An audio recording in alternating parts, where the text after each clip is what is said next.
আজকের ক্লাসে যেটা করব সেটা হচ্ছে বলের ঘাত এবং ঘাত বল। দুটো ওয়ার্ড পাশাপাশি যদি শোনো মনে হবে একই, কিন্তু একটু ডিফারেন্স আছে, সেটা হচ্ছে টাইমের একটা ডিফারেন্স। বলের ঘাত আর ঘাত বলের মধ্যে ডিফারেন্সটা হচ্ছে টাইমে। এবং যখন দেখবে ইম্পালস কথাটা কিন্তু যে অনেক জায়গায় আসবে, যে ইম্পালস কথাটা আসবে, ইম্পালস মানে কিন্তু ঘাত বল না, ইম্পালস মানে হচ্ছে বলের ঘাত। ইম্পালসের সঙ্গে টাইমের সম্পর্কযুক্ত আছে। কিভাবে দেখাই, যেখানে সংজ্ঞাটাই বলেছে কোনো বস্তুর উপর কিছু সময় ধরে একটি স্থির মানের বল ক্রিয়া করলে ওই বলের মান এবং বলের ক্রিয়াকালের গুণফলকে বলটির ঘাত বা আবেগ বলা হয়। তাহলে বলটির ঘাত ইংরেজি হচ্ছে ইম্পালস। ইম্পালস অফ ফোর্স বা শুধু ইম্পালস বললেও কিন্তু আমরা কি বলবো বুঝবো না, আমরা বলের ঘাতই বুঝবো, ঘাত বল বুঝবো না। ইম্পালসিভ ফোর্স বললে তখন আমরা একমাত্র শুধুমাত্র ঘাত বল বুঝবো। কিন্তু যদি ইম্পালস অফ ফোর্স না বলে শুধু ইম্পালস কথাটাও বলে, কারণ টার্মটা বারবার বলছি কারণ প্রশ্নতে অনেক সময় এই ইম্পালস বলেই শুধু আসে, সেখানে কিন্তু বলের ঘাতই বুঝবো। তাহলে এটার ব্যাপারটা কি, ধরো এম ভরের একটা বস্তু আছে, এর উপর টি সময় ধরে একটা স্থির মানের বল পি ক্রিয়া করলো, তাহলে এখানে বলের ঘাত কি হবে, বলের ঘাত বা ইম্পালস কত হবে, পি ইন্টু টি, অর্থাৎ প্রযুক্ত বল ইন্টু সময়। এবার প্রযুক্ত বল কতক্ষণ, যদি এরকম আমি এটা এতে বুঝতে চাই ছকের সাহায্যে, তাহলে কি জিনিসটা কি জানাচ্ছে না, ধরো এরকম একটা বস্তু আছে, এই একটা বস্তু আছে, এই বস্তুটার উপর যদি একটা বল আমি প্রয়োগ করি, পি বল প্রয়োগ করি, এবং এই পি বল, এটা যদি একটা পি বল হয়, এটা যদি এম ভরের একটা বস্তু হয়, এবং এই পি মানের বলটা যদি আমি টি সময় ধরে এর উপর প্রয়োগ করি, তাহলে এর বলের ঘাত কত হচ্ছে, বলের ঘাত সমান হচ্ছে প্রযুক্ত বল মানে যে বলটা আমি প্রয়োগ করেছিলাম ইন্টু হচ্ছে টি। ঠিক আছে, তাহলে এই বলের ঘাতের যদি আমি একক বার করতে পারি, বা যদি আমাকে বলা এর মাত্রা কি হবে, তার মানে বলের মাত্রা, এটা হচ্ছে বলের মাত্রা, বলের প্লাস ইন্টু হচ্ছে সময়ের মাত্রা, সময়। ঠিক আছে, আমি সরিয়ে নিয়ে আসি, বল ইন্টু হচ্ছে সময়।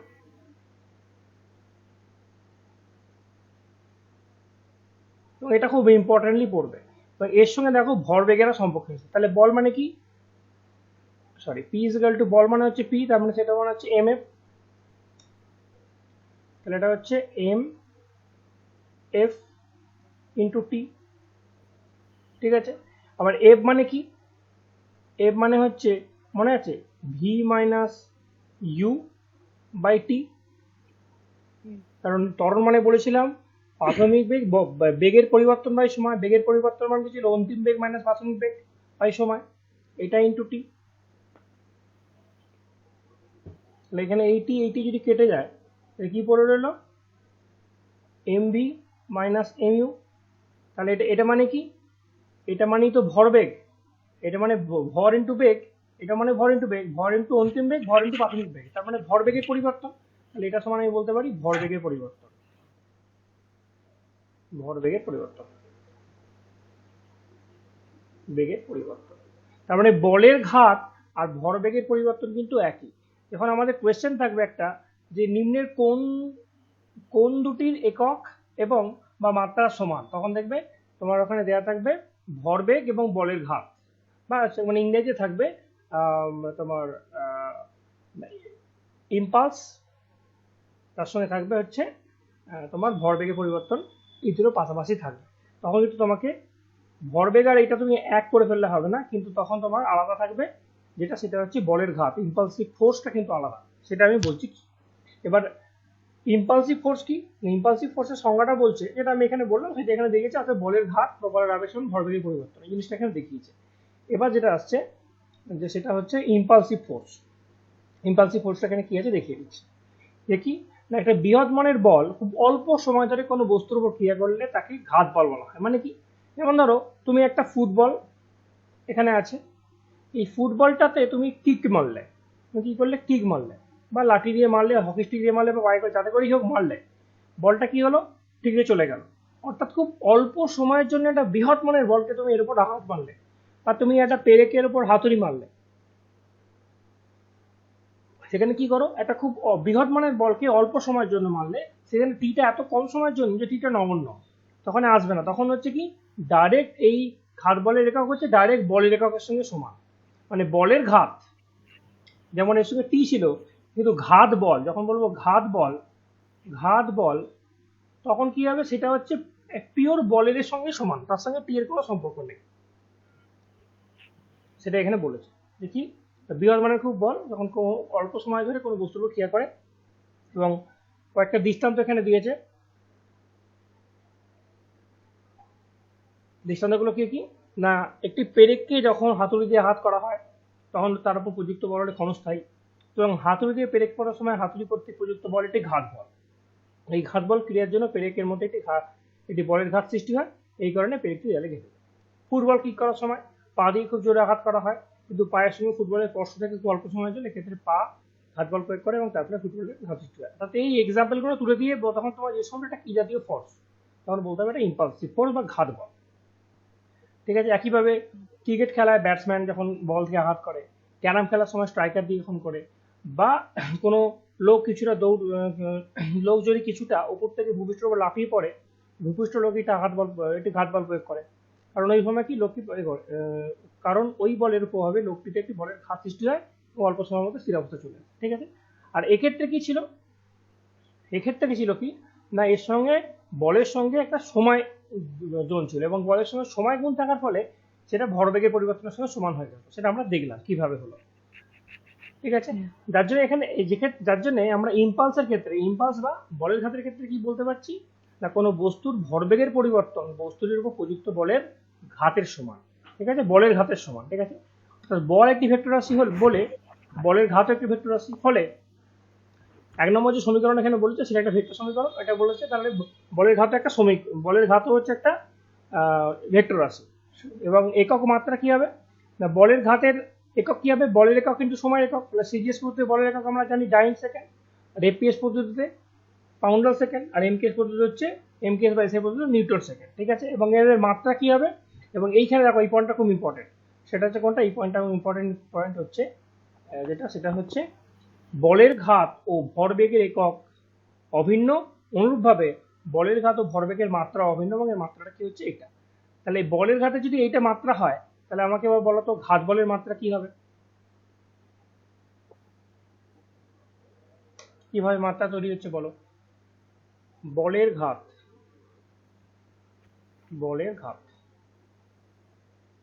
এটা মানে আমি বললাম পি ইন্টু টি, আর ঘাত বল মানে কি বললাম, শুধু পি, একটা ফোর্স। তাহলে এর মাত্রা কি হবে, এর মাত্রা হচ্ছে পি এর মাত্রা মানে কি এম এফ, ঠিক আছে, ইন্টু টি। ঠিক আছে, তাহলে এর মাত্রা কিভাবে, এম এর মাত্রা কি এম, আর এফ এর মাত্রা মানে কি, এফ এর মাত্রা মানে হচ্ছে এল টি ইনভার্স 2, তাই তো। কেন না, আমরা বলেছিলাম এফ মানে হচ্ছে বেগ বাই সময়। ঠিক আছে, আবার বেগ মানে কি, বেগ মানে হচ্ছে সরণ বাই সময়। তাহলে কি হলো, সরণের এবার সরণটা হচ্ছে প্রাথমিক একক, সরণটা হচ্ছে দূরত্বের একক হচ্ছে প্রাথমিক একক, তাহলে একে আর ফার্দার আমি ভাঙতে পারি না, যেহেতু প্রাথমিক এককে আমরা ভাঙতে পারি না, তাহলে সরণ একক হচ্ছে দূরত্বের একককে আমরা এল দ্বারা প্রকাশ করি, আর সময় একককে টি দ্বারা, আর একে আবার বাই টি। তাহলে কি এসে গেল,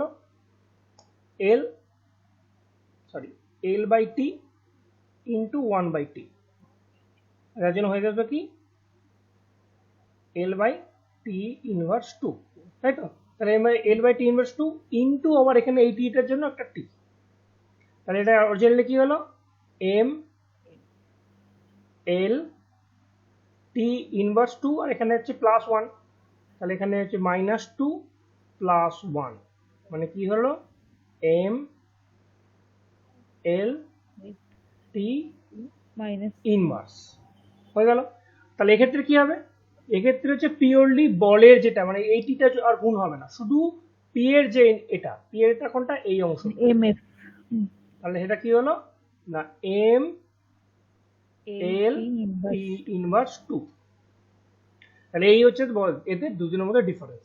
আর ভরবেগের যদি তুমি দেখো, ভরবেগের একক কিন্তু ভরবেগের মাত্রা কিন্তু দেখবে এটাই, কারণ ভর ইন্টু বেগ,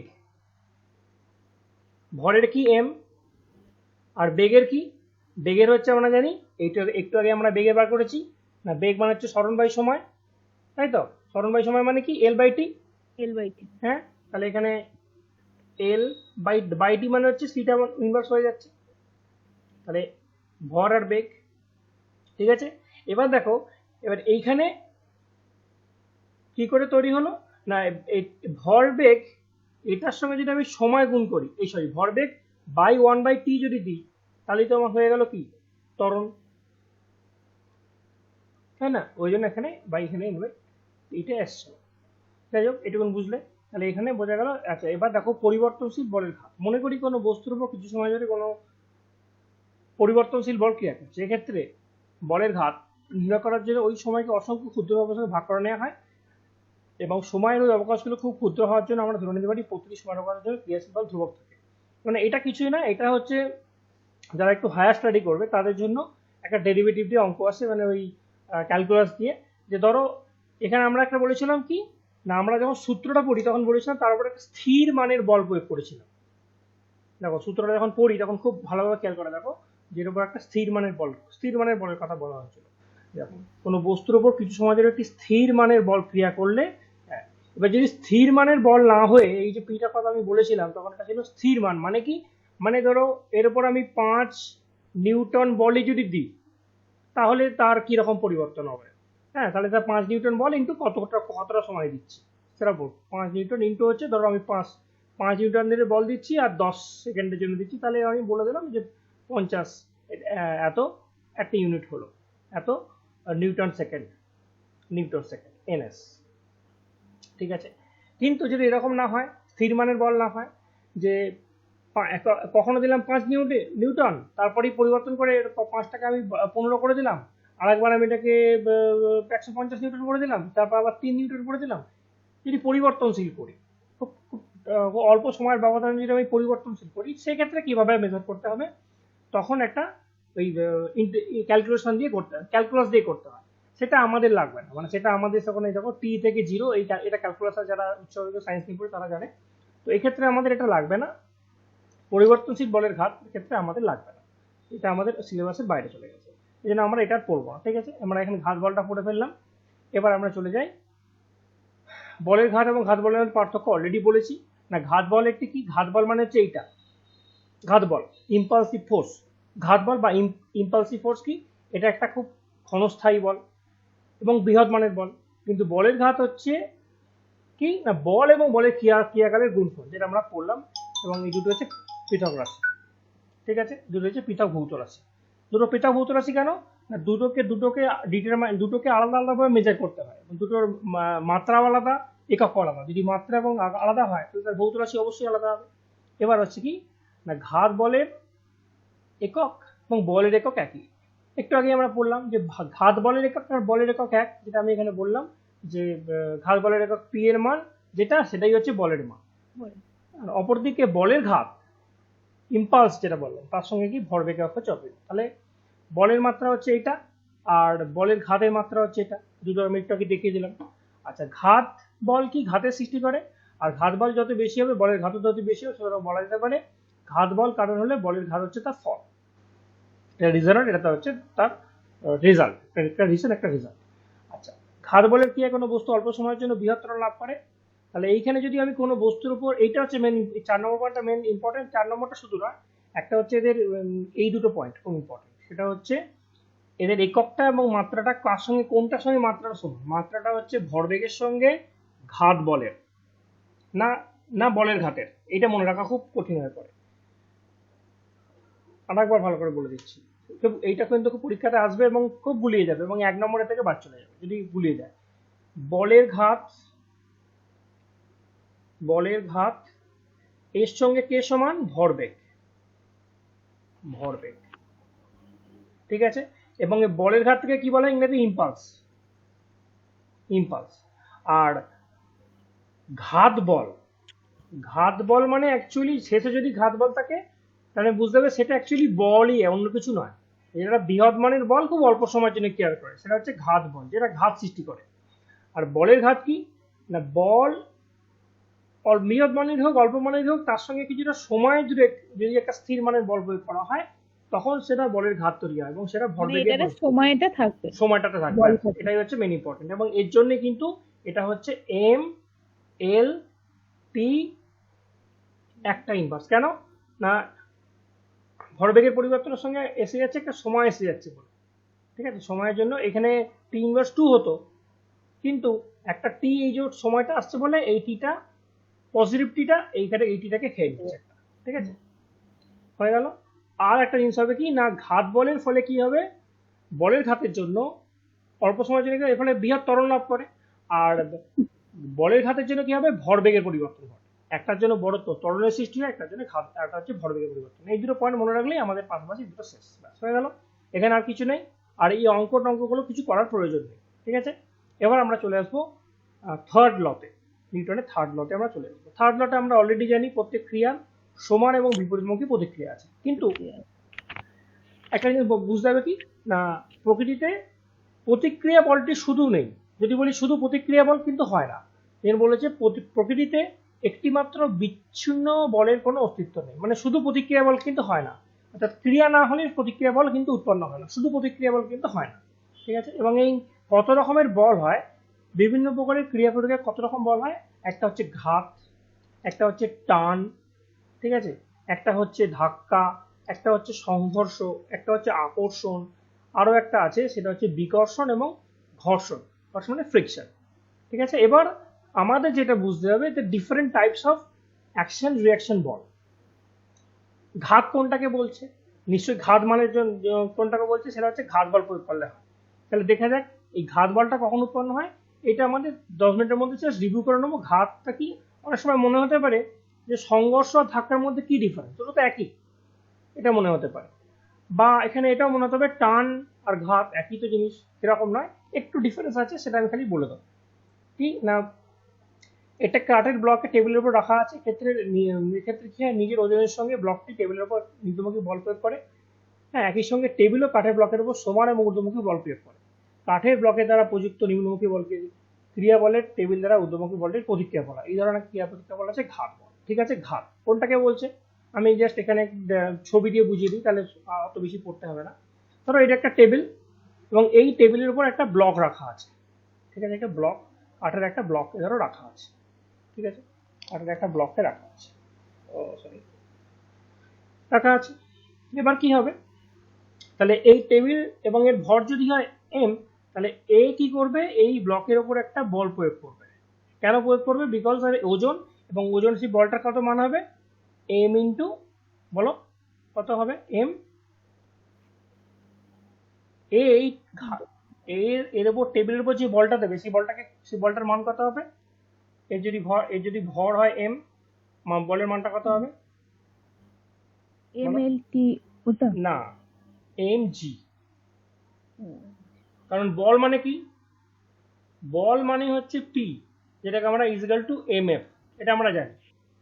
তার মানে বল মানেই যে কোনো সময় জায়গায় বল মানেই বুঝতে হবে বস্তুর ভর তার সঙ্গে ত্বরণ, ঠিক আছে। এবার যেহেতু ওজনের ব্যাপার আসছে, এবার কোনো একটা বস্তু তার কতটা সে বল প্রয়োগ করতে পারে যতটা তার ওজন, তাহলে ওজনের ব্যাপার যখন আসবে তখন হচ্ছে, এবার ওজনটা কেন হয় না অভিকর্ষ ত্বরণের জন্য হয়। কারণ তখন অভিকর্ষ বলের ফলে যে তার মধ্যে যে ত্বরণ সৃষ্টি হয় তার সেটা হচ্ছে তার অভিকর্ষ ত্বরণ। আর অভিকর্ষ ত্বরণটা কেন আসে না অভিকর্ষ বলের জন্য, যেটা অভিকর্ষ বলের নিয়মটা কি বলেছিলাম না এটা সবসময় নিম্নমুখী, এটা আগের দিনে ক্লাসে বলেছিলাম, অভিকর্ষ বল সবসময় নিম্ন দিকে নিচের দিকে একেবারে ঘনপথে যায়। অর্থাৎ এই টেবিলের উপর এর ওজনের দরুন কি করবে, এই কাঠের ব্লকের উপর একটা বল প্রয়োগ করবে, সেই বলটা হচ্ছে এমজি, এমজি মানে বল প্রয়োগ করবে, ঠিক আছে। তাহলে কি হবে, এবার এই কাঠের ব্লকটাও কি করবে, এর উপর একটা কি করবে, এর উপর আর একটা রিভার্স বল প্রয়োগ করবে, সেটা হচ্ছে পি, ঠিক আছে। এখন এই পি বলটা কি বলা হচ্ছে, তার ঘাত বল, এটা কি বলা হচ্ছে তার ঘাত। এই বলটা কেন সৃষ্টি হলো না তার ওজনের দরুন এই যে ঊর্ধ্বমুখী বলটা সৃষ্টি হলো, তাহলে এই ওজনটা ছিল নিম্নমুখী বল, আর তাই ওজনের দরুন এইখানে যে ঊর্ধ্বমুখী বল সৃষ্টি হলো সেই বলটাকে বলা হচ্ছে ঘাত বল, ঠিক আছে, বোঝা গেল, এখানে বলে দিয়েছে দেখো। তাহলে ব্লকের উপর সমান এবং ঊর্ধ্বমুখী বল প্রয়োগ করবে, ঠিক আছে। কাঠের ব্লক দ্বারা প্রযুক্ত নিম্নমুখী বলকে ক্রিয়া বললে টেবিল দ্বারা প্রযুক্ত ঊর্ধ্বমুখী বলটি হলো প্রতিক্রিয়া বল, এবং এই ধরনের ক্রিয়া প্রতিক্রিয়া বলকে হচ্ছে ঘাত বলা হয়। এবং এর মধ্যে কি একটা ঘাত চলছে, এই বলটাকে বলা হচ্ছে ঘাত বল। ঠিক আছে, এবার হচ্ছে টান বা টেনশন। তখন বলছেন একটি তারের উপরের প্রান্তকে একটি স্থির জায়গায় বেঁধে নিচের প্রান্তে কোনো ভারী বস্তু ঝুলিয়ে দিলে বস্তুটি নিজের ওজনের জন্য তারটির উপর একটি নিম্নমুখী বল প্রয়োগ করে। তারটিও একই সঙ্গে বস্তুর উপর সমান ঊর্ধ্বমুখী একটি বল প্রয়োগ করে, যাকে তারের টান বলা হয়। উদাহরণস্বরূপ বস্তুর ওজনের ক্রিয়া করলে তার উপর টান সৃষ্টি হলো। তাহলে এবার দেখো এই জিনিসটা কি বোঝা যাক। তাহলে এক্ষেত্রে ধরে নাও এখানে একটা দেওয়াল আছে, এই দেওয়াল থেকে আমি একটা তার ঝুলিয়ে দিয়েছি, দিয়ে এখানে একটা বস্তুকে বেঁধে দিয়েছি। ঠিক আছে, এবার এই বস্তুটার যেহেতু একটা ভর আছে, ঠিক আছে, বস্তুটার যেহেতু একটা ভর আছে, এই ভরের দরুন কি হবে, এই ভরের দরুন, এই ভর যদি এম জি হয়, এরও ভর ধরে নিই যদি ভর এম হয়, তাহলে অভিকর্ষ ত্বরণ হবে। তাহলে এখানে কি হবে, এই বস্তুর ভরের দরুন কি হবে না, এই তারের উপর একটা নিম্নমুখী বল প্রয়োগ করবে। ঠিক আছে, আর এই তাহলে কি হবে, তারটাও একটা এর থেকে একটা ঊর্ধ্বমুখী বল এর উপর দেবে, তার ফলেই কিন্তু বস্তুটার মধ্যে থাকতে পারছে। তাহলে এই দুটো বলের মধ্যে ডিফারেন্স কি, তুমি বলতে পারো যে তাহলে এটাও তো একই ব্যাপারই, ও এমজি দিয়েছিল এও এমজি দিচ্ছে, তাহলে এরটাকে টি বলা হচ্ছে, এটাকে পি বলা হচ্ছিল। ডিফারেন্সটা কি, ডিফারেন্সটা অনেক আছে। দেখো কি কি ডিফারেন্স আছে না, এক্ষেত্রে দেখো এক্ষেত্রে বস্তুর ভরটা ছিল এর উপরে, আর এক্ষেত্রে বস্তুর ভরটা কোথায় কোথায় কাজ করছে, নিচে। দুটোর মধ্যে ডিফারেন্সটা বোঝা গেল কি, এক্ষেত্রে যেখান থেকে বলটা দিচ্ছিল সেই বলটা কিন্তু বস্তুটার উপরে ছিল, আর এখানে দেখো বস্তুটা ভরটা আছে নিচে, তাহলে বস্তুর ভর যখন নিচে চলে যায় তখন যে বলটা আসছে সেটাকে আমরা বলছি টান। আর এখানে কি যখন বস্তুটা যখন উপরে থাকছে তখন যে বলটাকে বলছি তখন সেটা বলছি ঘাত। দুটো বলের মধ্যে পার্থক্য বোঝা গেল। শুধু পার্থক্যটা বোঝাটাই ইম্পর্টেন্ট, এ থেকে আমাদের কোনো ক্যালকুলেশন কিছু করতে হবে না। ঠিক আছে, এবার হচ্ছে ধাক্কা আর সংঘর্ষ, দুটোর মধ্যে আমরা পার্থক্য থেকে কি বলছে না, রাস্তায় রাখা একটি বড় পাথরের উপর কোনো লোক বল প্রয়োগ করলে পাথরটি লোকটির উপর বিপরীত একটি বল সমান বল প্রয়োগ করে। এক্ষেত্রে লোকটি দ্বারা প্রযুক্ত বলকে ক্রিয়া বললে পাথরটির দ্বারা বলটি হলো প্রতিক্রিয়া। এই ধরনের ক্রিয়া প্রতিক্রিয়াকে ধাক্কা বলা হয়। তাহলে ধাক্কা কোনটাকে বললো, লেটস সাপোজ এখানে একটা পাথর আছে, এবার একটা পাথর পড়ে আছে, হ্যাঁ, এই পাথরের উপর কি করলো, কোনো একটা মানুষ এর উপর একটা বল প্রয়োগ করলো, মানে এরপর ধরো কোনো একটা মানুষ আছে সেইকে হাত দিয়ে এর উপর ধাক্কা সৃষ্টি করলো, পাথরটি কি করবে, এর উপর একটা বল প্রয়োগ করবে। এই ধরনের যে বল এটাকে বলা হচ্ছে কি, ধাক্কা বা পুশ। তাহলে কলিশন কোনটা, কলিশনের সময় বলছে এখানে দেখো পাথরটা স্থির ছিল আর এ কি এর উপর বল প্রয়োগ করলো, তাহলে এটাকে বলা হচ্ছে পুশ করা বলা হচ্ছে। আর কলিশন সংঘর্ষ কখন বলা হচ্ছে, বোথ অবজেক্ট আর মুভিং। ঠিক আছে, তখন সেটাকে বলা হচ্ছে সংঘর্ষ। সংঘর্ষ দেখো একটি চলন্ত গাড়ি, এটি গাড়ি চলন্ত অবস্থায় কোনো দেওয়ালে আঘাত করলে দেওয়ালটির উপর একটু বল প্রয়োগ করে, ফলে দেওয়ালটি ক্ষতিগ্রস্ত হতে পারে। দেওয়ালটি গাড়িটির উপর সমান এবং বিপরীতমুখী বল প্রয়োগ করে, ঠিক আছে, যার ফলে গাড়িটিও ক্ষতিগ্রস্ত হতে পারে। এখানে গাড়ির দ্বারা প্রযুক্ত বলকে ক্রিয়া বললে দেওয়াল দ্বারা প্রযুক্ত বলটিকে প্রতিক্রিয়া বলা হয়। এই ধরনের প্রতিক্রিয়া বলছে সংঘাত বা সংঘর্ষ বা সংঘাত। এক্ষেত্রে কি না, বোথ অবজেক্ট মুভমেন্ট নাও হতে পারে, কিন্তু এক্ষেত্রে দেখো এ যখন দিয়েছিল দাঁড়িয়ে বলটা প্রয়োগ করছিল, ঠিক আছে, কিন্তু ওখানে কি হয়েছিল, এই পাথরের উপর যদি কোনো একটা গাড়ি বা এসে মুভিং এসে বল প্রয়োগ করতো তখন সেটাকে বলা হচ্ছে কলিশন, সংগ্রহ নয়, সংঘর্ষ। বোঝা গেল, যদি মুভ অবস্থায় এসে এর উপর কোনো বল প্রয়োগ করা হয় তখন তাকে বলা হচ্ছে সংঘর্ষ, আর যদি এটাকে উপর দাঁড়িয়ে একটা বল প্রয়োগ করা তখন সেটাকে বলা হচ্ছে পুশ। এই হচ্ছে দুটোর মধ্যে ডিফারেন্স। তাহলে এটা বোঝা গেল। এবার আকর্ষণ বল তো আমরা জানি, চুম্বকের কাছে একটি লোহার টুকরো আনলে সেটাকে আকর্ষণ করে, হ্যাঁ, একই সঙ্গে টুকরোটিও সমান বিপরীতমুখী চুম্বককে আকর্ষণ করে।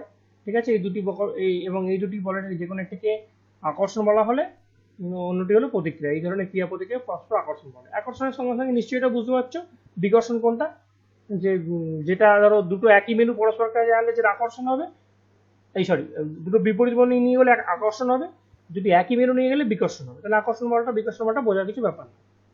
এবার এইখানে দেখো, এবার এই আকর্ষণ বলের কাছে একটা জিনিস বোঝার আছে, এইখানে এই অংশটা বোঝার আছে, সেটা কি না, আমরা জানি পৃথিবী যেহেতু কোনো বস্তুকে আকর্ষণ করে, কি দ্বারা আকর্ষণ করে, একটা অভিকর্ষ ত্বরণ দ্বারা আকর্ষণ বা অভিকর্ষ বল দ্বারা আকর্ষণ করে, এবং এই অভিকর্ষ বলে আকর্ষণ, এবং আমরা জানি বল প্রযুক্ত হলেই ত্বরণ হয়, যত অভিকর্ষ বলের জন্য অভিকর্ষ ত্বরণ সৃষ্টি হয়। এটা খুব ভালোভাবে আমরা শিখেছি কয়েকদিনে। এবার তাহলে যদি কোনো পৃথিবী কোনো বস্তুকে বল দ্বারা আকর্ষণ করে, তাহলে বস্তুটিও পৃথিবীকে সমান এবং বিপরীত একটা বলে আকর্ষণ করবে। কারেক্ট? একটু আগে পড়লাম ক্রিয়া সমান। কিন্তু কোনো পড়ন্ত বস্তুর উপর থেকে নিচের দিকে গতিটি আমরা বুঝতে পারি, কিন্তু পৃথিবী যে বস্তুটার দিকে ছুটে যাচ্ছে সেটা আমরা বুঝতে পারি না, তার গতিটা বোঝাই যায় না। ঠিক আছে? কিন্তু বস্তুটির দিকে পৃথিবীর কোনো গতি বোঝা যায় না। এর কি কারণ? মানে এটা কি বলতে চাইছে?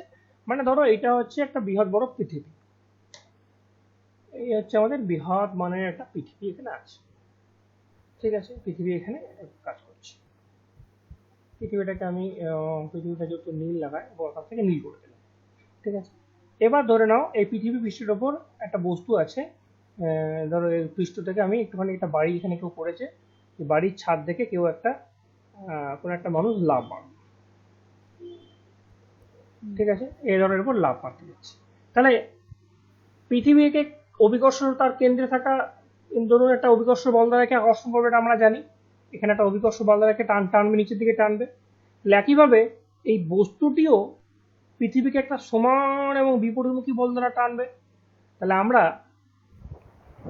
যদি এটা যদি হয়, তাহলে আমরা তো এটা দেখবো যে পৃথিবীটাও তো বস্তুর দিকে ছুটে যাচ্ছে, আবার বস্তুটা তো যেমন পৃথিবীর দিকে ছুটে আসছে দেখতে পাচ্ছি, কিন্তু আমরা পৃথিবীর বস্তুর দিকে ছুটে যাচ্ছে দেখতে পাই না কেন? This the question.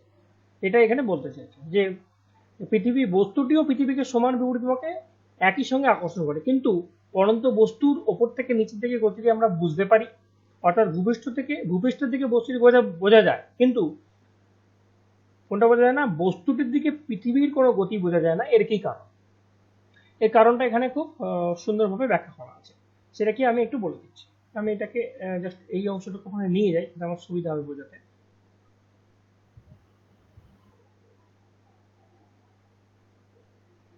কারণটা হচ্ছে এখানে বলা আছে। কি সেই কারণ? দেখা না, আমরা একটু আগে দেখলাম যে বল মানে হচ্ছে কি, মানে এই যে আমি বললাম একটা বল দ্বারা আকর্ষণ করে, তাহলে সেই বল মানে হচ্ছে কি ভর ইন্টু ত্বরণ। এটা আমরা দেখলাম যে কোনো বল মানেই হচ্ছে ভর ইন্টু ত্বরণ, মানে P is equal to M F. এটা খুব গুরুত্বপূর্ণ একটা ইকুয়েশন, আমি এটা আগের দিনও বলেছিলাম, এবং আমাদের এন্টায়ার মেকানিক্সে এর এই ইকুয়েশনটার অনেক value. P is equal to M F, এটা দিয়ে কার্যক্ষেত্র ক্ষমতা থেকে আরম্ভ করে সমস্ত জায়গাতেই আমাদের কাজে লাগবে। তাহলে এটা আমরা শিখলাম। বল ইজ ইকুয়াল টু ভর ইন্টু ত্বরণ আমরা দেখলাম। তাহলে আমরা এবার দেখি যে ত্বরণ মানে হচ্ছে বল প্রয়োগ করলে ত্বরণ হলেই বস্তু বেগের মানে ত্বরণ হচ্ছে মানে তো তার পরিবর্তন হবে, এটা বুঝতে পারছি। তো এটা যখন পৃথিবীর দিকে যাচ্ছে, এটা পৃথিবী বস্তুর দিকে আসতো তারও একটা ত্বরণ হতো, আবার এটাও যখন বস্তুর দিকে যায় তারও একটা ত্বরণ হবে। তাহলে দেখা যাক বস্তুর ক্ষেত্রে কেমন ত্বরণ হচ্ছে আর পৃথিবীর ত্বরণ কেমন হচ্ছে। তাহলে বস্তুর ত্বরণ কি হচ্ছে না, এই ইকুয়েশন থেকে বল ইজ ইকুয়াল টু ভর ইনটু ত্বরণ, এই ইকুয়েশন থেকে আমরা কি বলতে পারি? ত্বরণ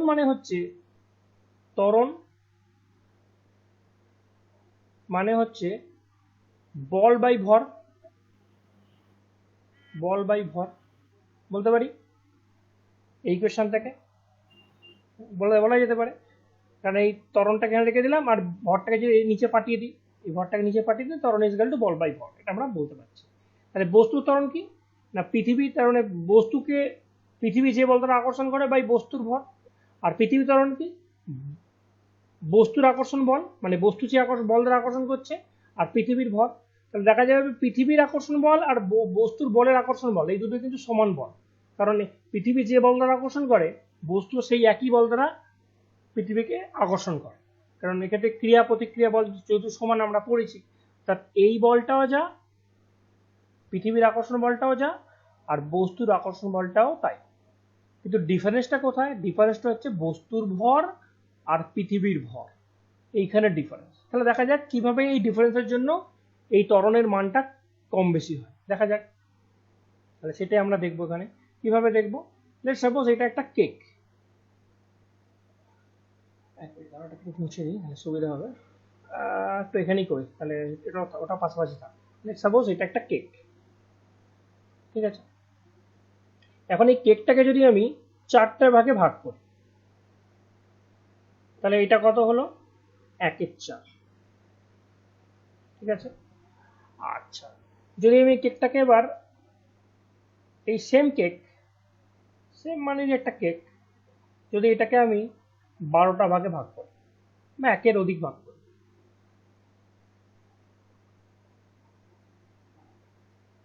একের চার মানে কোনটা না, এই একটা পার্টকে আমি একের চার বলতে পারি। অর্থাৎ এইখান থেকে একটা পার্ট যদি তোমাকে কেটে দেয় কেউ, সেই একটা পার্ট হচ্ছে একের চার পার্ট তুমি পাচ্ছ। আর এখান থেকে যদি একের চার পার্ট কেটে এখান থেকে যদি একটা পার্ট দেয়, তাহলে তুমি কত পাচ্ছ না, 1 2 3 4 5 6 7 8টা ভাগ করেছে, তাহলে তুমি 1/8 ভাগ পাচ্ছ। তাহলে ওপরটা একই আছে, মানে ওপরটা এক, আর নিচে দেখো মানটা বেড়ে যাচ্ছে। নিচে মানটা বেড়ে গেলে ওভারঅল মানটা কি কমছে না বাড়ছে? কমে যাচ্ছে। অর্থাৎ নিচে যত লোড বাড়বে, মানে ভগ্নাংশের নিয়ম অনুসারে নিচের সংখ্যাটা যদি বেড়ে যায়, মানে নিচের সংখ্যা বেড়ে যাওয়া মানে কি, মানে যদি ধরো যে জিনিসটা আছে বেশি জনের মধ্যে ভাগ করে দিতে হয়, তাই সেটাই তাই বোঝা। এটা 4 জনের, মানে একটা জিনিস 4 জনের মধ্যে ভাগ করে দেবো, এটা 8 জনের মধ্যে ভাগ করে দেবো। নিচে যদি আরো বেশি হয়, যদি 120 হয়, আরো কমে যাবে, এটা ভাগটা আমার নিশ্চয়ই কমে যাবে। অর্থাৎ নিচের মান যত বাড়বে, নিচের মানটা যত বাড়বে, ওপরটা যদি একই থাকে, ওপরটা যদি সেম হয় ভগ্নাংশের নিয়ম, ওপরটা যদি সেম একই জিনিস থাকে, তাহলে নিচের মান যত বাড়বে ওভারঅল এই মানটা, মানে তার ভ্যালুটা কিন্তু কি হবে, কমে যাবে। তাহলে এবার দেখা যাক, তাহলে পৃথিবীর আকর্ষণ বলো যা, আর বস্তুর আকর্ষণ বলো তাই।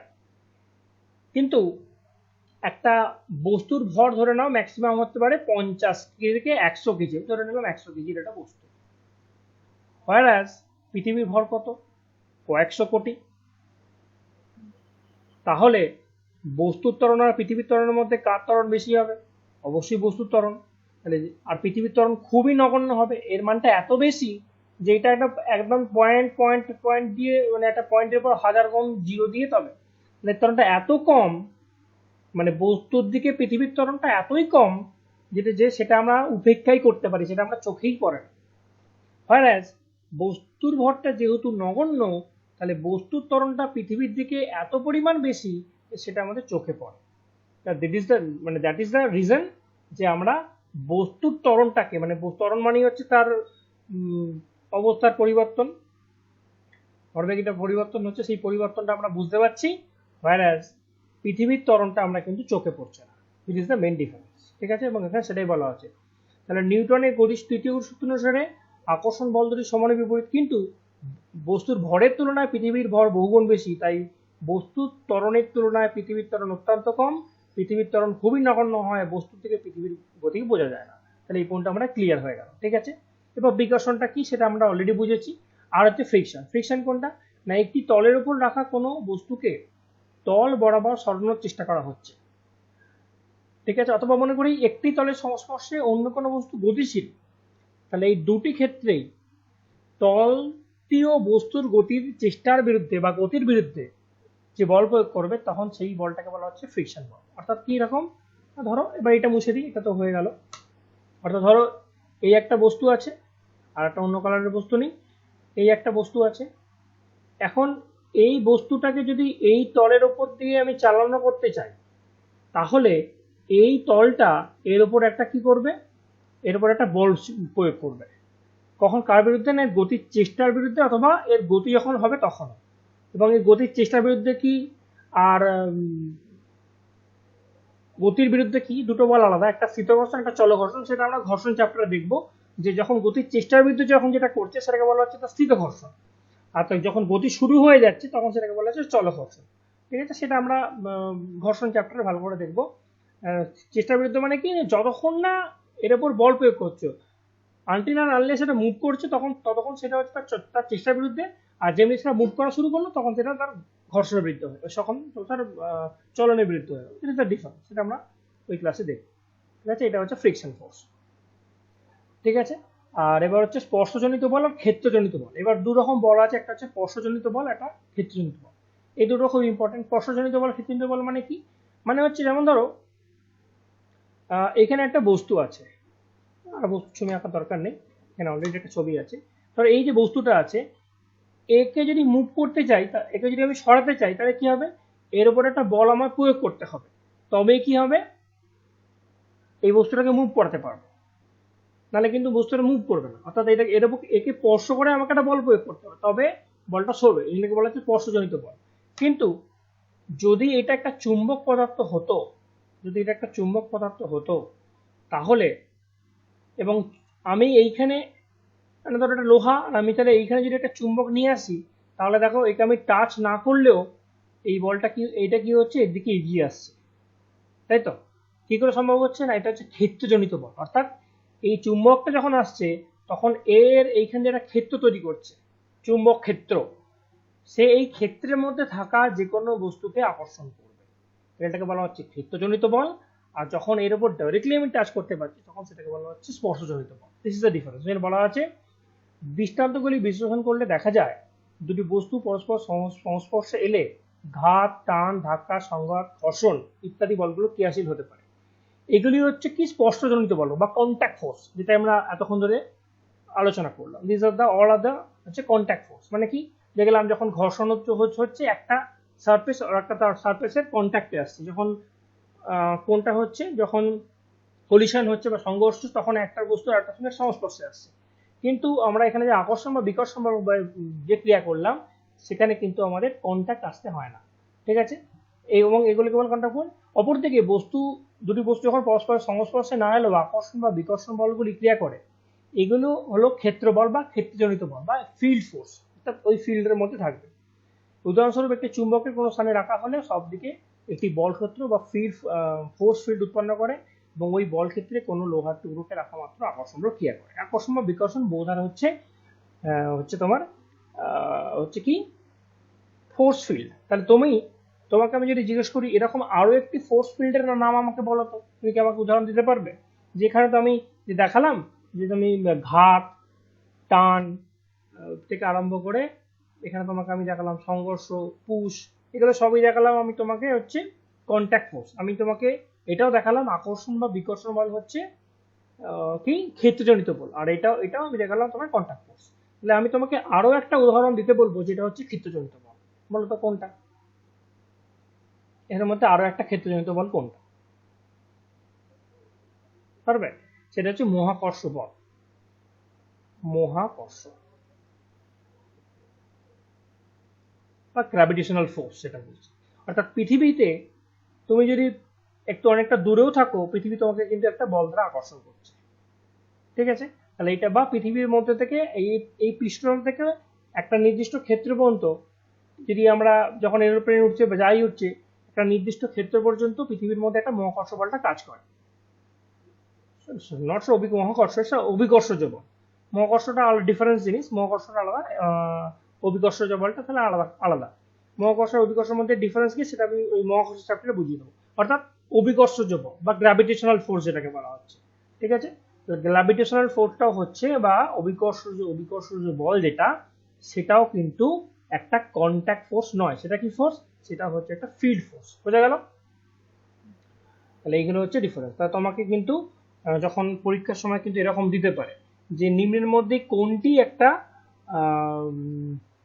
ফিল্ড ফোর্সের উদাহরণ, সেখানে তোমাকে এই ঘাত, টান দিয়ে অভিকর্ষটাও তোমার দিয়ে দেবে, তখন কিন্তু তোমাকে অভিকর্ষ বলটা বলতে হবে। ওই অভিকর্ষ বা মহাকর্ষ দুটোই বলতে পারো, ঠিক আছে? এটা হচ্ছে, এটা বলে গেল। এবার ক্রিয়া প্রতিক্রিয়া কয়েকটি সাধারণ অভিজ্ঞতা। এবার কতগুলো সাধারণ অভিজ্ঞতা আছে ক্রিয়া প্রতিক্রিয়া, সেগুলো আমাদের একটু জানতে হবে, সেগুলো জানলে আরো বেশি ইজি হবে। যেমন বন্দুক থেকে গুলি ছোড়া হলে গুলিও বন্দুকের পেছন দিকে ক্রিয়া প্রতিক্রিয়া সৃষ্টি করে, ফলে বন্দুকের পিছন দিকে ধাক্কা অনুভব করে, অর্থাৎ বন্দুকের পিছন ধাক্কা অনুভব করে, সেটা হচ্ছে ক্রিয়া প্রতিক্রিয়ার জন্য। একইভাবে একজন আরোহী নৌকা থেকে লাফিয়ে নামলে নৌকাটা পেছন দিকে সরে যাচ্ছে। হ্যাঁ, এক্ষেত্রে নৌকা আরোহী কি করছে, নৌকার পেছন দিকে যে বল প্রয়োগ করে তার ফলে নৌকাটা পেছন দিকে সরে যায়।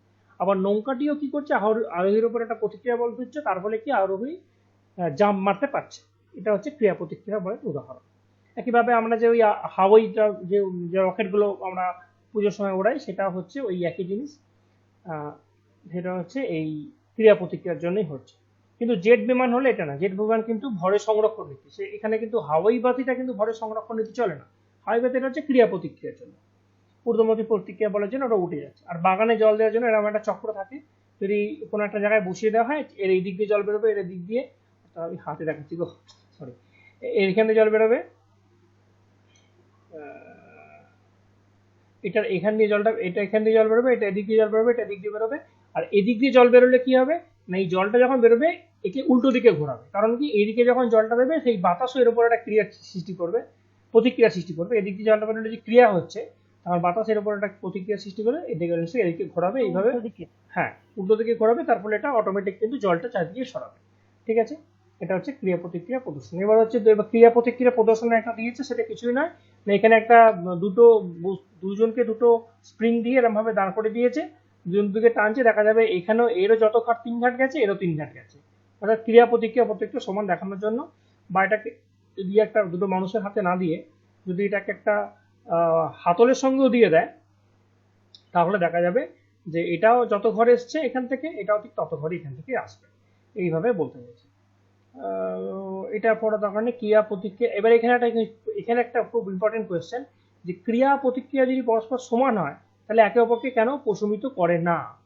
ঠিক আছে, যে আমি যদি বলি ক্রিয়া আর প্রতিক্রিয়া যদি সমান হয় তাহলে পরস্পরকে প্রশমিত করে যেত, কিন্তু কেন করে না? সের কারণ হচ্ছে এটা, যে ক্রিয়া ও প্রতিক্রিয়া সমান ও বিপরীতমুখী হলেও কখনো একযোগী একই বস্তুর উপর প্রযুক্ত হতে পারে না। ঠিক আছে, আমরা জানি সমান এবং বিপরীতমুখী দুটি বল একই বস্তুর উপর ক্রিয়া করলে বস্তুটি সাম্যাবস্থা থাকে, ফলে একই বস্তুর উপর যদি ক্রিয়া করে তাহলে সাম্যাবস্থা থাকে, কিন্তু একই বস্তুর উপর ক্রিয়া করে না, ফলে ক্রিয়া প্রতিক্রিয়া বল দুটি লব্ধি কখনো শূন্য হতে পারে না। তাই এদের দ্বারা সাম্য প্রতিষ্ঠার কোনো প্রশ্ন ওঠে না। তাই ক্রিয়া ও প্রতিক্রিয়া পরস্পরকে প্রশমিত করতে পারে না। কেন পারে না? যদি এক জায়গায় একই বস্তুর উপর উৎপন্ন হয় না। কেন ব্যাপারটা না, ধরো আমি এখানে আরেকবার দেখিয়ে দিই। ধরো এই একটা বল আছে, তুমি এর উপর দাঁড়িয়ে আছো, তুমি একটা মানুষ হিসেবে এর উপর দাঁড়িয়ে আছো, ঠিক আছে, তোমার যা ওয়েট তুমি সেই বলটা কোথায় দিচ্ছ? এর উপর দিচ্ছ, তোমার ওয়েটটা এর উপর কাজ করছে। তোমার বলটা কাজ করছে কোথায়? এই বস্তুটার উপর। আর তুমি যে ওয়েটটা ফিল করছো সেটা কেন? এই ব্লকটা তোমার উপর একটা বল প্রতিক্রিয়া দিচ্ছে, সেটা হচ্ছে প্রতিক্রিয়া বল আর। এই প্রতিক্রিয়া বলটার জন্যই কিন্তু তুমি ওজনটা ফিল করছো। তোমার ওজনটা যদি এখানে গ্র্যাভিটেশন যদি না থাকতো তাহলে কিন্তু তুমি ওজনটা ফিল করতে না। ঠিক আছে, তাহলে দেখা গেলো তোমাকে পৃথিবীর কেন্দ্রে নেওয়া যাওয়া হলো, তাহলে তোমার কোনো ওজনে ফিল হবে না, তখন তোমার এর উপর কোনো প্রতিক্রিয়া বল এটা কত হবে? 0, কারণ m ইন্টু জি, ওখানে জি এর মান 0, তাই ওখানে তোমাকে নিজেকে ভরশূন্য মনে হবে। বা আমরা যে একটু পরে দেখবো লিফটে দেখা যাবে জি এর মান কখনো 0 হয়ে যাচ্ছে, বা কখনো জি এর থেকে বেশি হচ্ছে, কখনো কম হচ্ছে। তার ফলে আমাদের প্রকৃত যে ওজন আছে, প্রকৃত ওজন মানে কি? আমার প্রকৃত ওজন হচ্ছে m ইন্টু জি, তাহলে এই জি এর মানের পরিবর্তনের জন্য আর এর মানের পরিবর্তন হবে। অর্থাৎ আমি এই বস্তুর উপর যে পরিমাণ দিচ্ছি সেটা আমি দিচ্ছি, কিন্তু জি এর মানের পরিবর্তনের জন্য আমার উপর কিন্তু এই বস্তুটা সঠিক পরিমাণ আমাকে এইটা সমপরিমাণ রিয়াকশন বল দিতে পারছে না, বা তার থেকে কখনো বেশি দিচ্ছে বা কখনো কম দিচ্ছে। তাহলে তার জন্য কি হবে? আমার আপাত ওজন, না আমি যে ওজনটা ফিল করব সেই ওজনটা কখনো কম বা কখনো বেশি হতে পারে। তাহলে দেখা গেল একটা বল কাজ করছে এর উপর, আর একটা বল কাজ করছে এর উপর, অর্থাৎ দুটো আলাদা আলাদা বস্তুর উপর ক্রিয়া প্রতিক্রিয়া কাজ করছে। কিন্তু যদি এরকমটা হতো, দুটো বলই আমার উপর কাজ করছে, তাহলে একটা বল অপর বলকে প্রশমিত করতো, তাহলে কিন্তু আর কি হতো? তাহলে আমাদের মধ্যে সাম্য অবস্থার প্রতিষ্ঠিত হতো, আমাদের কোনো রকম ওজন টোজন কিছু ফিক্সড হতো না, মানে ফিল হতো না, ফিল হতো না। কিন্তু এখানে দুটো আলাদা আলাদা বস্তুর উপর হচ্ছে, তার ফলস্বরূপ আমরা কিন্তু ক্রিয়া ও প্রতিক্রিয়া দুটোকে আলাদা আলাদা আইডেন্টিফাই করতে পারি। ঠিক আছে, এবার দেখা হচ্ছে অ্যানালিসিস অফ ডিফারেন্ট মোশন। এবার দেখো অনুভবিক তলে আমরা কেন হাঁটতে পারি এটা বলেছে। 1 নম্বর এটা অ্যানালিসিস করতে হবে, এটা কিভাবে হাঁটতে পারি। 2 নম্বর হচ্ছে পাখি কি করে আকাশে উঠছে, এটা একটা আছে। মানুষের টানা বা ঘোড়ায় টানা গাড়ির গতিটাকে কিভাবে ব্যাখ্যা করবো সেটা আমরা দেখতে হবে এখানে। এই 3টে জিনিস এখানে আছে। আর টান সম্পর্কে এইগুলো আমাদের পড়ার দরকার নেই। তার সঙ্গে আমাদের আর একটা আছে, সেটা হচ্ছে লিফট। এটা পড়লেই আমাদের শেষ।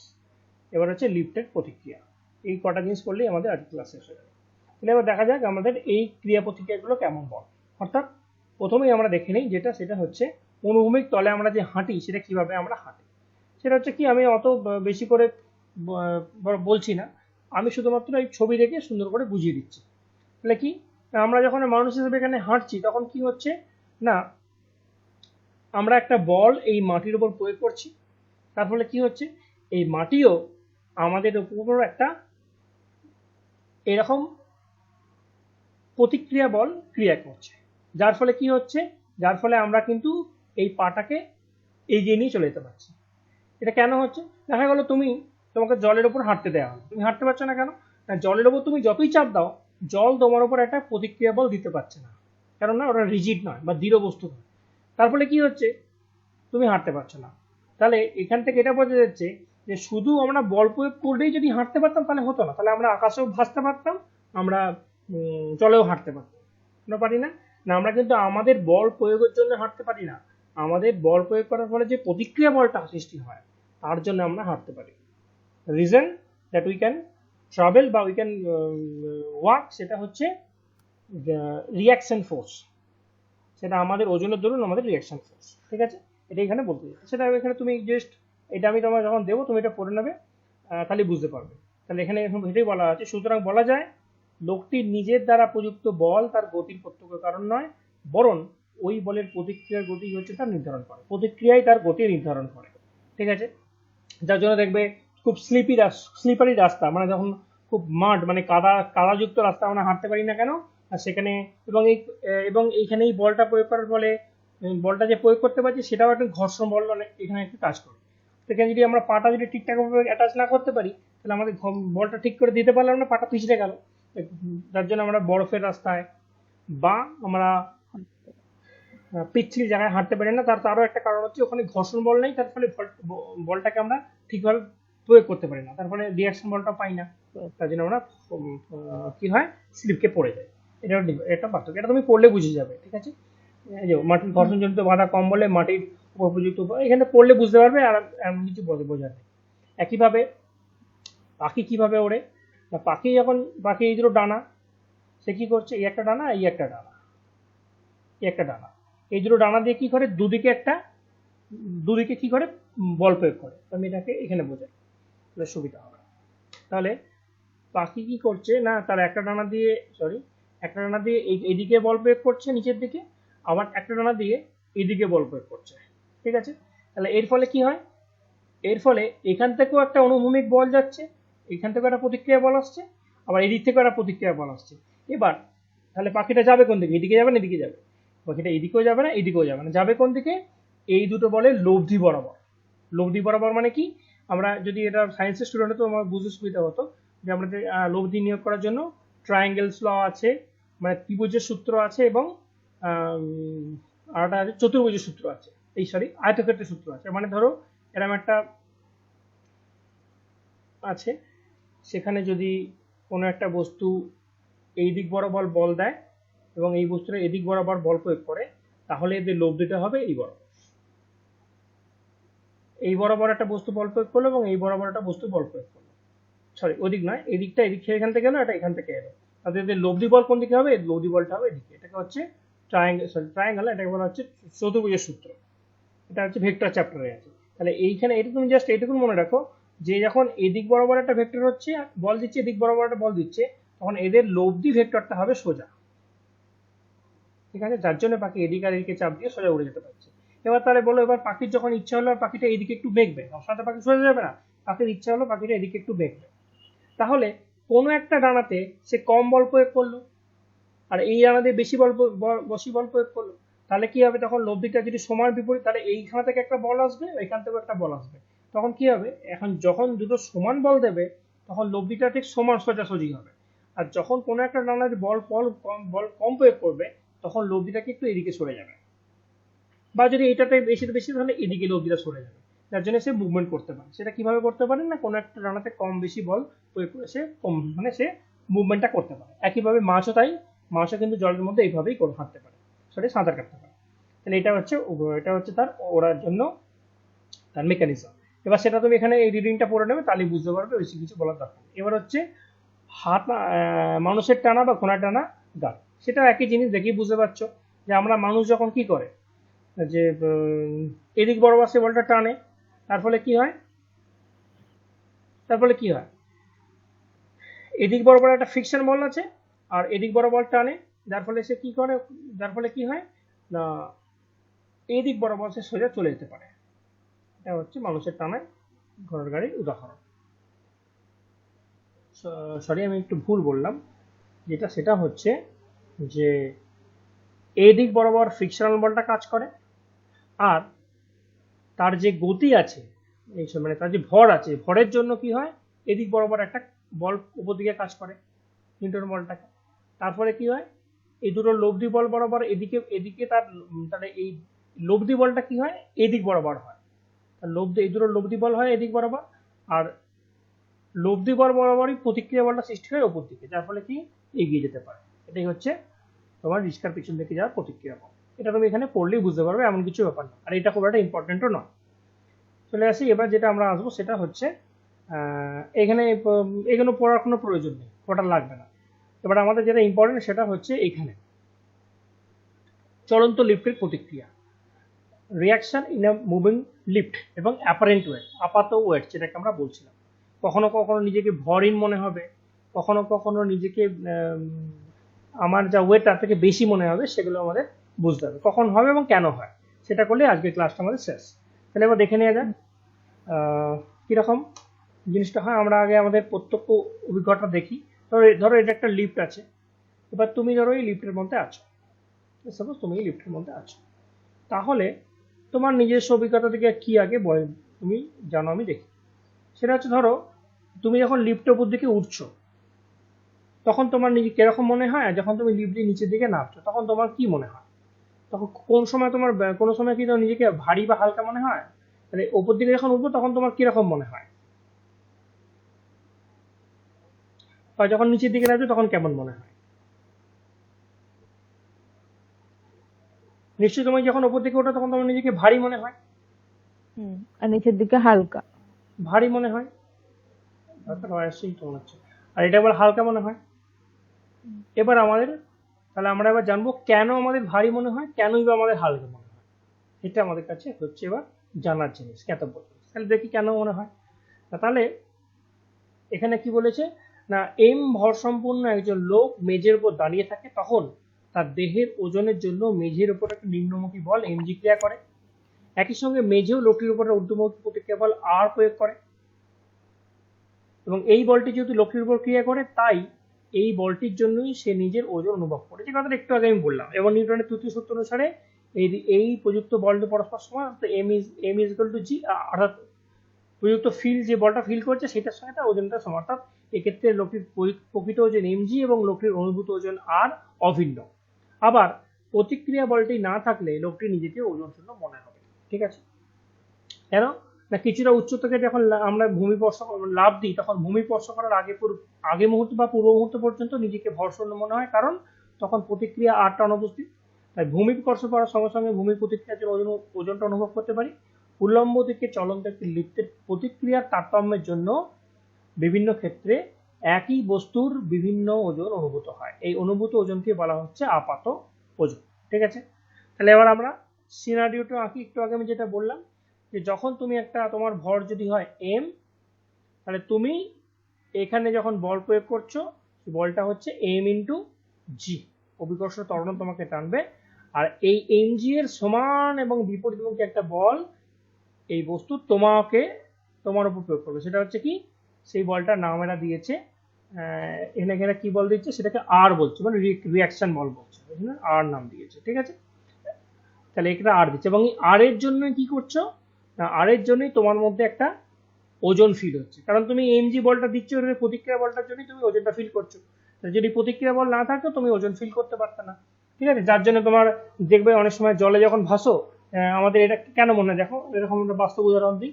এবার একটা কাঠ আছে, কাঠটা তুমি মাটিতে চাকাতে পারছো না, অথচ কাঠের গুঁড়িটাকে তোমার যখন জলে চাকাতে তুমি চাকিয়ে ফেলছো। কারণ কি না, কাঠটা যখন মাটিতে ছিল তখন মাটির উপর সে যখন যেহেতু জিনিসটা সলিড হয়েছিল, তাহলে মাটির উপর থেকে সে সলিড রিয়াকশন বলটা পাচ্ছিল। হ্যাঁ, যখন সেটা জলে গেল তখন সেখান থেকে সে সেই পরিমাণ, সেটা যেহেতু রিজিড নয় সেই জন্য সেই পরিমাণ রিয়াকশন বলটা পায় না। এবারে এই রিয়াকশন বলটাই হচ্ছে তার অনুভূত ওজন, সেটা তার প্রকৃত ওজন না। তাহলে কি জলে নিয়ে গেলে তার ওজনটা কমে গেল না? সেটা কমলো না।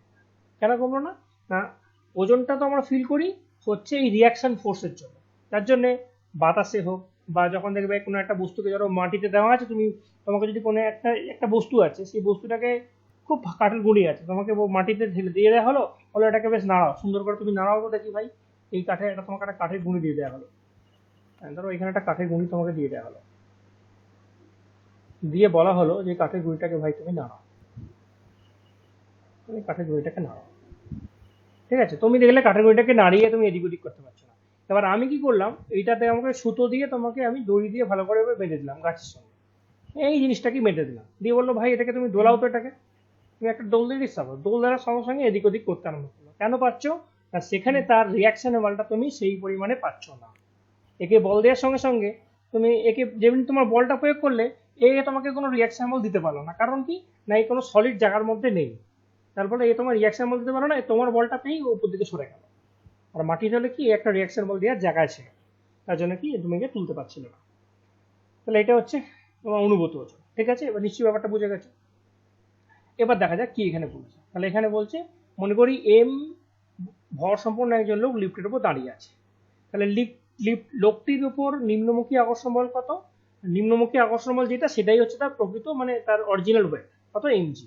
তাহলে প্রকৃত ওজন হচ্ছে এমজি। আর লিফটের ঊর্ধ্বমুখী প্রতিক্রিয়া বা আপাত ওজন সেটা হচ্ছে আর, অর্থাৎ এখানে নিম্নমুখী যে বলটা প্রয়োগ করছিল তার একটা ঊর্ধ্বমুখী বল ছিল আর, তাহলে এটা নিম্নমুখী এটা ঊর্ধ্বমুখী, এবং এটাই হচ্ছে তার প্রকৃত ওজন। তাই প্রকৃত না, অনুভব করে যে ওজন বা হচ্ছে আপাত ওজন। ঠিক আছে, এবার তাহলে এই দুটোর লব্ধি কত হবে, দুটোর লব্ধি হবে আর প্লাস এমজি।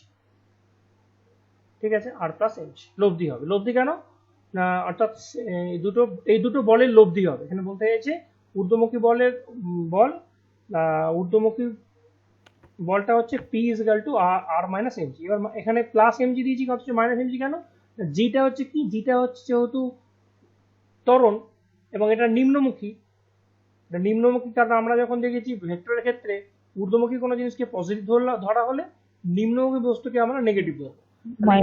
তাহলে এখানে হচ্ছে আর প্লাস অফ এম মাইনাস জি, তার জন্য হয়ে গেল আর মাইনাস এম জি হয়ে গেল।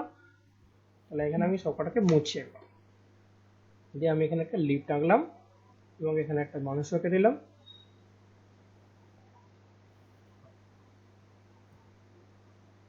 যেগুলো আমার ছিল সেগুলো আমি করে দিলাম, যে এখানে একটা এমজি ছিল আর এখানে একটা আমার আর অনুভূত হচ্ছিল।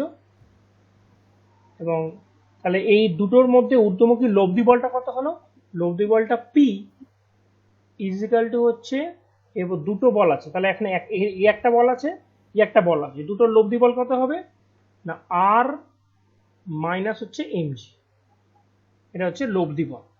ঠিক আছে, তো দুটো বল মিলিয়ে লব্ধি। কেন দুটো বল কেন আমাকে কনসিডার করতে হচ্ছে, যেহেতু লিফটের মধ্যে পুরো এন্টার ঘটনাটা করছে, তাহলে লিফটের মধ্যে প্রযুক্ত লব্ধি বলটা কত না সেটা হচ্ছে আর আর এমজি এই দুটোর মধ্যে। এবং সেটাই কারণ লিফটের মধ্যে যে এন্টার যে বলটা একটা বল নিচের দিকে ক্রিয়া করছে, একটা বল উপর দিকে ক্রিয়া করছে। যদি শুধু এই বলটা শুধু এই দুটো নিয়ে কম্পেয়ার হতো তাহলে আমার কিছু ব্যাপার ছিল না, কিন্তু যখন লিফটের মধ্যে কম্পেয়ার করছি তখন এই দুটো লব্ধিকে নিয়ে কম্পেয়ার করতে হবে। তাহলে আর মাইনাস এমজি। ঠিক আছে, এবার দেখা যাক কি হয়েছে ঊর্ধ্বমুখী লব্ধি বল পেয়ে। এবার লিফটের সম্ভাব্য বিভিন্ন ধরনের ত্বরণ, এবার লিফটের মধ্যে বিভিন্ন রকম ত্বরণ হবে। এর জন্য পি ইজ ইকুয়াল টু সমুক্ত প্রয়োগ করে আর এর মান নির্ণয় করা যায়।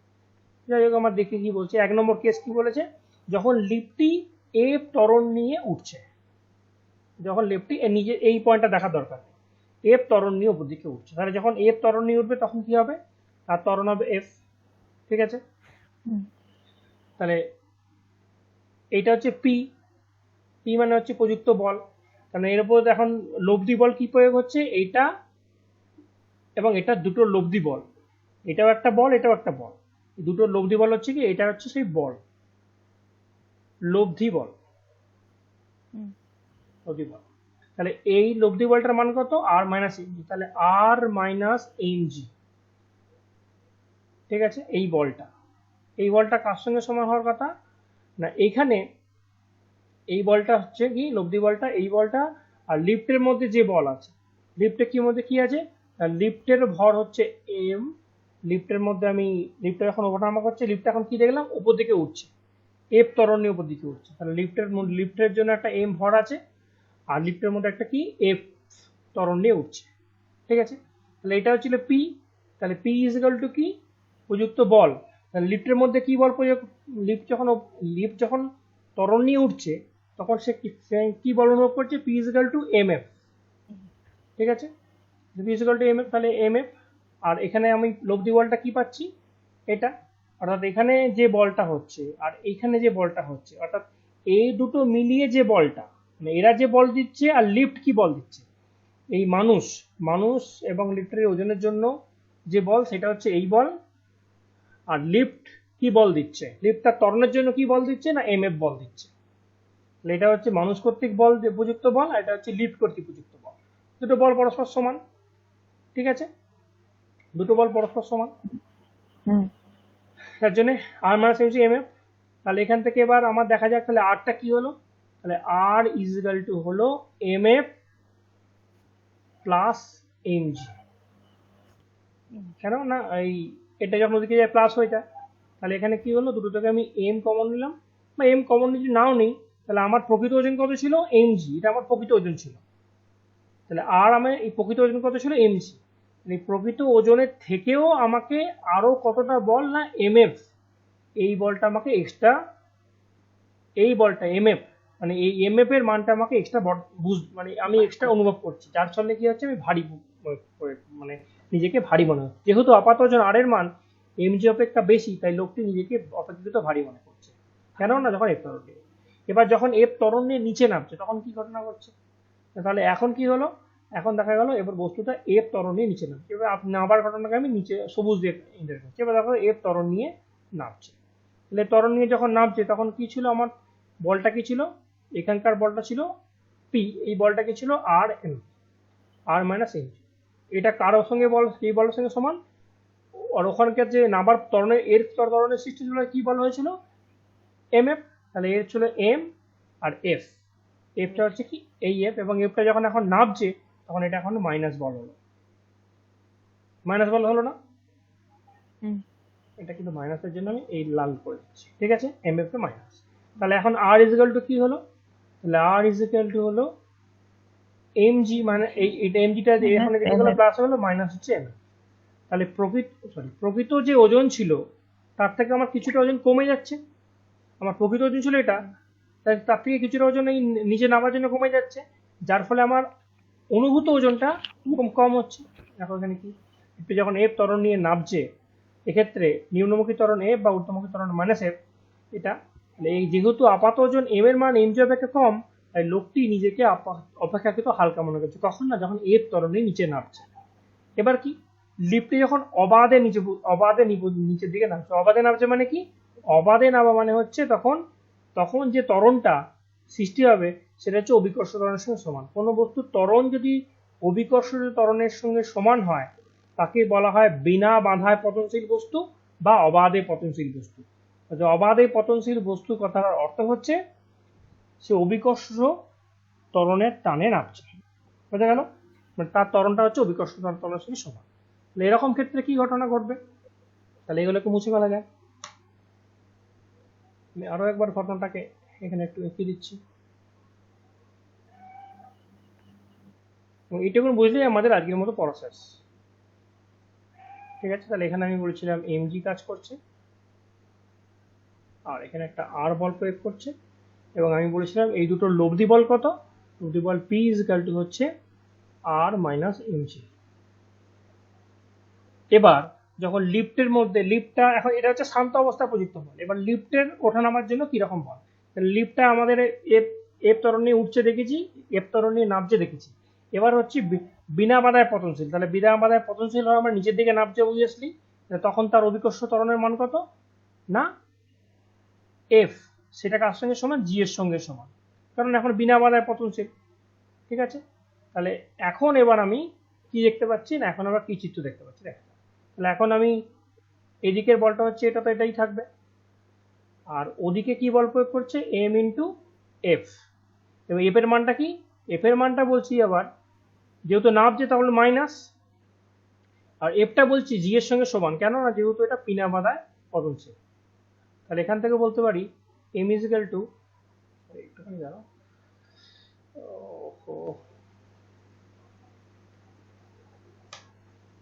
তাহলে এখান থেকে আমি এটা বলতে পারি যে এম জি, এবং কি মাইনাস, কেন যেহেতু এটাও মাইনাস, এফটাও যেহেতু নিচের দিকে নামছে, এটাও নিচের দিকে নামছে, এটাও মাইনাস। তাহলে এখান থেকে আমি কি বলতে পারো যে আর ইজ ইকুয়াল টু হচ্ছে এম জিটা নিয়ে গেল প্লাস মাইনাস এম জি, তাহলে এটা হবে কত হলো 0। তাহলে আপাত ওজনটা কত মনে হচ্ছে, ওয়েটটা কিরকম হয়ে যাচ্ছে, 0 হয়ে যাচ্ছে। অর্থাৎ সে যে ওয়েটটা ফিল করছে সে ওয়েটটা খাই হচ্ছে 0, সেটা এখানে আছে দেখে নাও। সুতরাং আর ইজিক্যাল টু এম মাইনাস জি ছিল। সুতরাং লোকটির উপর কোনো প্রতিক্রিয়া বল ক্রিয়া না করায় লোকটি তখন নিজেকে সম্পূর্ণ ভরহীন বা ওয়েটলেস মনে করছে। এই আপাত ভরহীনতা শুধু লিফটির মধ্যে লোকটির ক্ষেত্রে নয়, যে কোনো অবাধে পতনশীল বস্তুর ক্ষেত্রে অনুভূত হয়।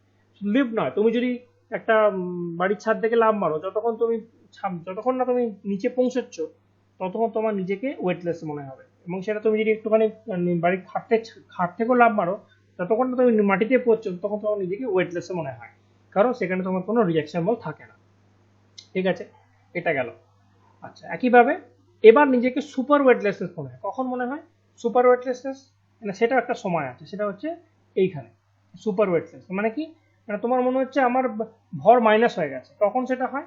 দেখা গেল যে অবাধে পতনশীল ছাড়াও তুমি কি হলো, এত অভিকর্ষ ত্বরণ জি এর তো মান হচ্ছে কত, 9.8 এত মিটার পার সেকেন্ড স্কোয়ার। আমি তার থেকেও বেশি বল নিয়ে নিচে নামছি। আমি দেখা গেল 15 মিটার পার সেকেন্ড স্কোয়ার এত বল নিয়ে নিচের দিকে নামছি। পাকিস্তান। ঠিক আছে, আমি 15 মিটার পার সেকেন্ড স্কোয়ার নিচের দিকে নামছি। তাহলে কি হবে? তাহলে এখানে আমার জিনিসটা কিরকম হবে না, এখানে তখন আর এর মানটা লেস হয়ে যাবে, অনেক লেস হয়ে যাবে 0, মানে মাইনাস এই যেহেতু হয়ে যাবে, 0 থেকে লেগে তখন আমার কি হবে, নিজেকে সুপার ওয়েটলেস। দেখা যাক সেই ইকুয়েশনটা কেমন হয়। দেখো, লিফটে যখন জি অপেক্ষা বেশি ত্বরণ নিচে নামবে তখন এফ এর মান যেটা, তখন আর ইজিক্যাল টু হবে এম জি মাইনাস এফ, বা আর ইজিক্যাল টু এম অফ। এটা যদি বুঝতে না পারো তো আমি বুঝিয়ে দিচ্ছি ভালো করে, এখানে দেখিয়ে দিই, তাহলেই আর বেশি সুবিধা হবে।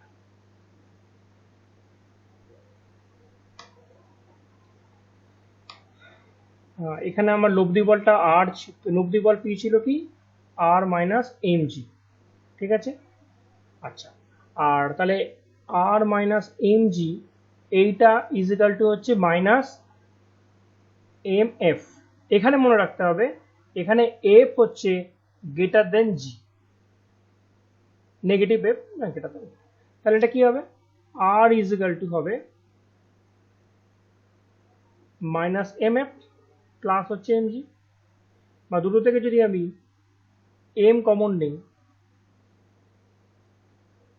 তাহলে কি হবে,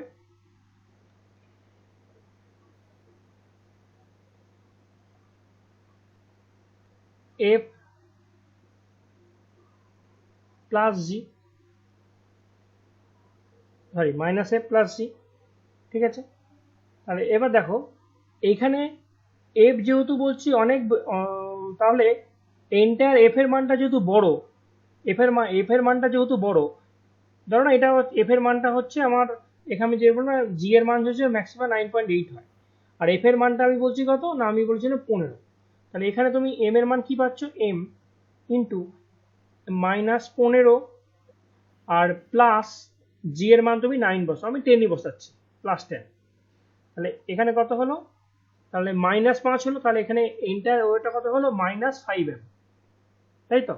তাহলে -5m যখন হলো তখন এটা কি 0 থেকেও কম, তাহলে ওয়েট তো আমার ছিলই না মনে হচ্ছে, তার থেকেও মনে হচ্ছে আমার ওয়েট নেগেটিভ হয়ে গেছে। কারণ কি, যেহেতু এফ এর মানটা এখানে বড় তাই জন্য এটা অলওয়েজ নেগেটিভ হবে, জি এর যে কোনো মানের জন্য এটা অলওয়েজ নেগেটিভ হবে, যেহেতু এফ এর মানটা বড়, এফ এর মানটা নেগেটিভ হিসেবে বড়, কারণ তার জি এর থেকেও বেশি ত্বরণ নিয়ে আমি নামছি, তাই জন্য এটা কি হবে, তখন তোমার নিজেকে সুপার ওয়েটলেসনেস মনে হবে। ঠিক আছে, আর যদি এরকম লিফটে যদি স্থির অবস্থা থাকে বা সমবেগ ওঠানামা ঘটে সেক্ষেত্রে কিন্তু আমার ওয়েটের কোনো পরিবর্তন হবে না, লোকটি তার নিজের ওজনের সমানই প্রতিক্রিয়া বল পাবে। ঠিক আছে, এইটুকুন হচ্ছে আমাদের আজকের ক্লাসের মধ্যে ছিল। এছাড়া আর কিছু এই চ্যাপ্টারের মধ্যে থেকে নেই। হ্যাঁ, এবার কিছুটা আছে, সেটা হচ্ছে রৈখিক ভরবেগের সংরক্ষণ সূত্র। সেটা আজকে আর বলছি না, কারণ আজকে 1 ঘন্টার উপর ক্লাস হয়ে গেছে। সেটা পরের দিন একটুখানি বলে দিয়ে আবার পরের চ্যাপ্টারে চলে যাবো। রৈখিক ভরবেগের সংরক্ষণ সূত্র আছে, আর তৃতীয় সূত্র থেকে ভরবেগের সংরক্ষণ সূত্র প্রতিষ্ঠা আছে, আর কিছু তেমন নেই। হ্যাঁ, আর হচ্ছে স্থিতিস্থাপক, হ্যাঁ স্থিতিস্থাপক অস্থিতিস্থাপক সংঘর্ষ কথা কাকে বলা হয় সেটা আছে, একটুখানি বলতে হবে ওটা। আর তেমন কিছুই এখানে নেই দেখছি না। না আর তেমন কিছু নেই, এটুকুন বললে। এবার ওই হ্যাঁ, এটা অনেক সময় পরীক্ষা আসে যে জেট বিমানটা কি কার্যে দিই, সেটা হচ্ছে ভরবেগের সংরক্ষণ সূত্র। ভরবেগের সংরক্ষণ সূত্র না পড়ে শুধু শুধু বলছি না, এখানে জেট বিমান বা রকেটের কার্যনীতিটা এটা খুব পরীক্ষাতে আসে। এই কটা জিনিস আছে, আর কতগুলো কোয়েশ্চেন এখানে আছে, সেটা পরের দিন ক্লাসেই হবে। ঠিক আছে, হুম। আশা করি এটুকু বুঝতে পারবে। এই ভিডিওটাকে আমি রেডি এখানে দিয়ে দিচ্ছি, তাহলে তুমি এটা বুঝতে পারবে। 1 ঘন্টার বেশি পড়লে আবার মাথা ঢুকবে না কিছু। হ্যাঁ, এটা দেখি একবার। হ্যাঁ, এটুকু পর্যন্ত দেখো, তারপরে